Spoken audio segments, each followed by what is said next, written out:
Assalamualaikum. Waalaikumsalam. Ya, silakan masuk Pak. Silakan duduk. Ya dok. Ya. Eh, Sebelumnya perkenalkan saya Dokter Yogi. Saya dokter yang bertugas pada hari ini di Poliklinik, ya Pak. Ya dok. Ya, jadi sebelumnya saya konfirmasi ulang nih Pak. Jadi apakah betul dengan Bapak Gusti? Iya dok. Bapak Ya, Gusti. Bapak Gusti. Bapak Gusti usianya 20 tahun ya. Iya dok. Ya, alamatnya itu di Jalan Bumi Palanggamas ya. Iya dok. Oh ya. Nah, jadi Bapak Gusti, nah kemarin kan kita sudah melakukan tanya jawab mengenai keluhan yang ada pada Bapak Gusti. Nah, jadi dari hasil tanya jawab atau anamnesis tersebut, nah maka diperlukan tindakan selanjutnya. Nah, jadi dari hasil anamnesis atau tanya jawab kemarin kan ada kemungkinan Bapak Gusti ini mengalami kelainan pada kulitnya ya akibat timbulnya bercak yang ada pada kulit Bapak Gusti. Iya dok. Nah, jadi kelainan kulit itu kemarin ada dugaan lebih mengarah kepada penyakit lepra atau kusta. Nah, tapi untuk lebih memastikan apakah itu betul-betul lepra atau kusta, nah maka selanjutnya saya akan melakukan pemeriksaan lanjutan, yaitu pemeriksaan atau pengambilan cairan kulit ya. Jadi pengambilan cairan kulit ini, nah itu tujuannya itu untuk lebih memastikan daripada penyakit penyakit kulit yang ada pada Bapak Gusti ini, apakah benar-benar mengarah kepada lepra ataupun ada kemungkinan diagnosis lainnya. Nah, oleh karena itu nanti mungkin saya akan melakukan ya sedikit penyayatan ya pada bagian kulit yang mengalami kelainan yang ada pada Bapak Gusti. Nah, mungkin nanti Bapak Gusti akan merasa sedikit kurang nyaman dalam pelaksanaannya, tapi saya akan bekerja sebaik dan seprofesional mungkin untuk meminimalisir daripada perasaan ketidaknyamanan dari tindakan yang saya lakukan. Nah, kemudian nanti ini juga bermanfaat sekali untuk nanti kita tegakkan diagnosis pastinya dan juga untuk menentukan langkah terapi selanjutnya. Nah, jadi semua saya pastikan semua tindakan yang saya lakukan itu sesuai dengan prosedur dan semua alat yang saya gunakan itu merupakan alat steril ya untuk menjamin keamanan juga pada Bapak Gusti. Gitu. Iya. Nah, kemudian selanjutnya semua data nantinya yang akan saya peroleh daripada hasil tindakan saya ini itu menjadi rahasia ya. Jadi hanya saya dan juga Bapak Gusti yang tahu tentang hasilnya nanti. Jadi saya akan menjamin semua kerahasiaan daripada tindakan atau prosedur saya. Nah, kemudian selanjutnya semua tindakan yang saya lakukan itu demi kebaikan Bapak Gusti. Tapi Bapak di sini memiliki hak untuk menolak tindakan ini. Tapi saya sebagai dokter menyatakan agar Bapak Gusti tetap melanjutkan tindakan ini agar kita bisa menegakkan diagnosis pasti demi kebaikan pengobatan Bapak Gusti ke depan. Sampai sini Bapak Gusti bersedia? Ya bersedia dok. Ya, bersedia. Ya. Jadi pertama-tama sebelum memulai prosedur tindakan, ya, kita menyiapkan semua alat dan bahan yang ada pada meja yang berada di dekat pasien. Nah, kemudian alat-alat dan bahan yang dipakai di sini itu ada handscoon steril atau handscoon DDT, kemudian ada amplop. Nah, kemudian ada baskom yang berisi dengan lisol. Nah, kemudian ada bunsen di sini. Nah, kemudian ada kaca objek, kemudian ada scalpel. Nah, karena tidak ada scalpel, saya menggantinya di sini. Kemudian ada alkohol 70%. Nah, kemudian ada kapas untuk digunakan nanti sebagai tindakan asepsis. Kemudian ada pinset. Kemudian ada tempat sampah medis dan non medis, kemudian ada tisu yang steril, nah, dan juga amplop serta alat tulis untuk menulis identitas daripada pasien. Nah, selanjutnya setelah menyiapkan alat dan bahan, saya akan menuliskan pada kaca objek. Nah, jadi ini kaca objek, pada bagian belakang kaca objek, nah, kita tuliskan daripada nomor laboratorium, kemudian atau identitas pada pasien yang diperiksa. Nah, setelah itu kita letakkan lagi kaca objeknya. Nah, kemudian tabe Bapak Gusti ya, Bapak Gusti bisa duduk di sini. Kemudian kita tempatkan pasien pada sumber cahaya yang cukup, artinya pencahayaannya itu cukup. Nah, setelah itu setelah selesai melakukan cuci tangan.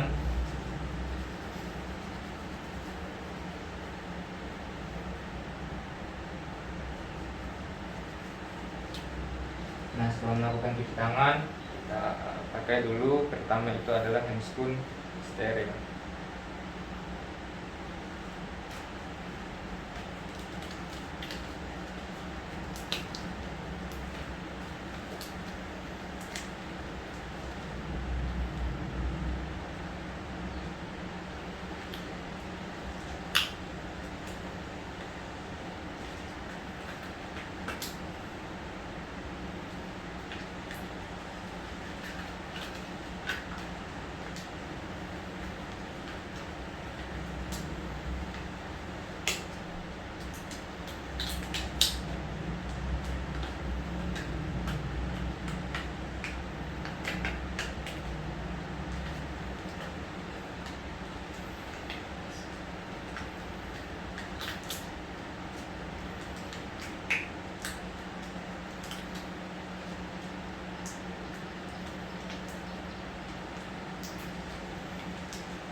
Ya, jadi setelah kita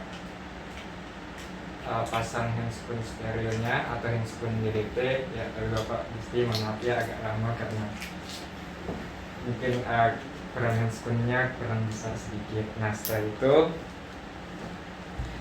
kita berdiri di samping kanan pasien. Nah, kemudian kita sebelum melakukan tindakan,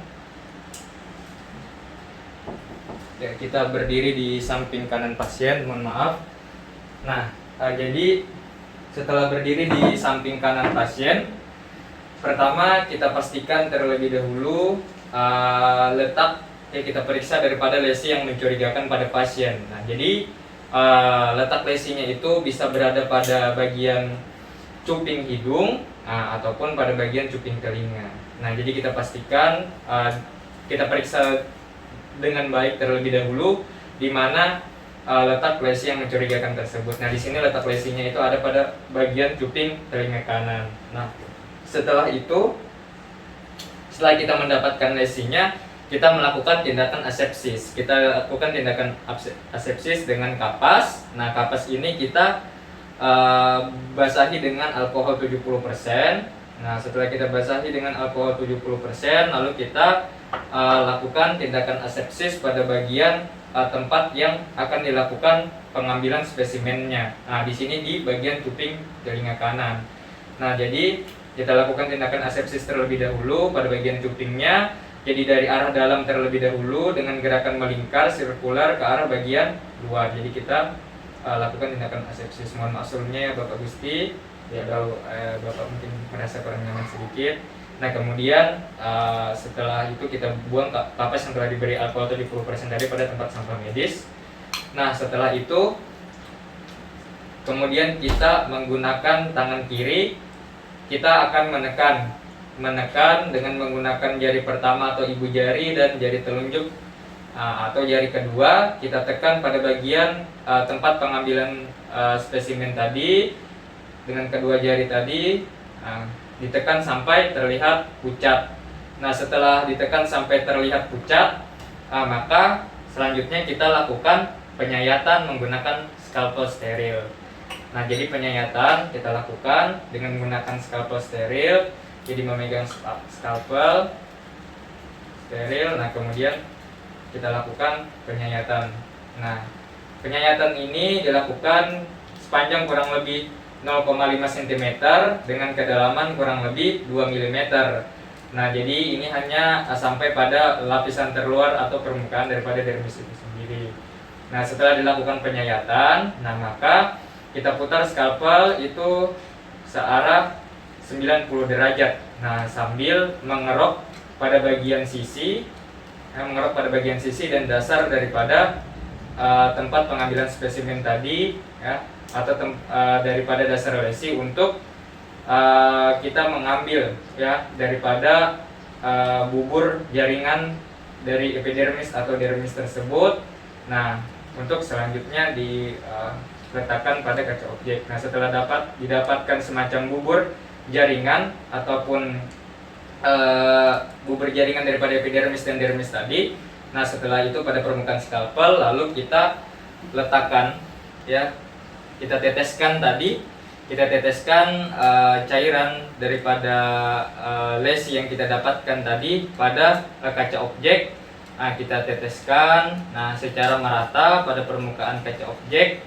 Nah, setelah kita teteskan, nah kita letakkan ini skalpel pada baskom yang berisi lisol 5%.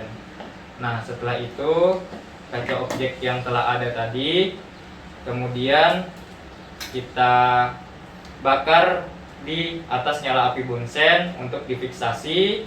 Nah, setelah difiksasi maka kita ambil tisu yang steril, kemudian kita letakkan preparat yang telah difiksasi tadi pada tisu tersebut, kemudian kita lipat.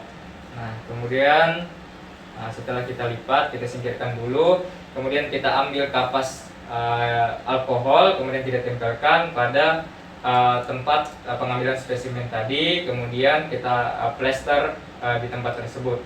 Lupa, mungkin bisa kita pegang.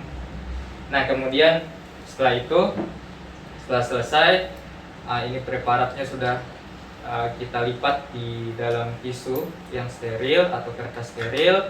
Nah, setelah itu kemudian kita lepaskan handscoon. Jadi handscoon ini kita letakkan kembali ke dalam cairan lisol 5%, lalu nanti kemudian untuk dibuang di tempat sampah medis. Nah, setelah itu melakukan cuci tangan asepsis.